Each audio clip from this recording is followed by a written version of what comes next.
పశ్చిమ బంగ్లాదేశ్ నుంచి ఫిష్ సీడ్లో ఒక రకమైన చేప ఆంధ్రాకు తరలివచ్చాయి. నలుపు చారలు కలిగిన ఆ చేపలు తూర్పుగోదావరి జిల్లాలోని పి. గన్నవరం మండలం మానేపల్లిలోని పంట కాలువలో ఈ వింత చారలు ఉన్న చేపలు దొరికాయి. పొరపాటున ఈ చేపలు చెరువుల్లో చేరితే రైతులకు భారీ నష్టం తప్పదట. ఈ చేపలను సక్కర్ మౌత్ క్యాట్ ఫిష్ అని అంటారు. ఇవి సుమారు 50 అంగుళాల పొడవు కలిగి ఉంటాయి.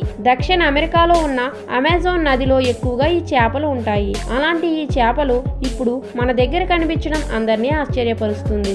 ఇది ఇతర చేపల లాంటిది కాదు. ఈ చేప మాంసాన్ని ఎక్కువగా తింటుందట. తన తోటి చేపల్ని, జీవుల్ని, చివరకు మనుషుల మాంసాన్ని కూడా ఇది తింటుందట. ఇదో రకమైన క్యాట్ ఫిష్ జాతి చేప అని, ఇలాంటివి నదులు, చెరువుల్లో కనిపిస్తే చంపేస్తారని, చుట్టుపక్కల పర్యావరణాన్ని నాశనం చేస్తుందని శాస్త్రవేత్తలు హెచ్చరిస్తున్నారు. ఇవి మనుషులు తినడానికి కూడా ఉపయోగపడవు. మత్స్యకారులు ఈ చేపలకు చాలా దూరంగా ఉంటారు.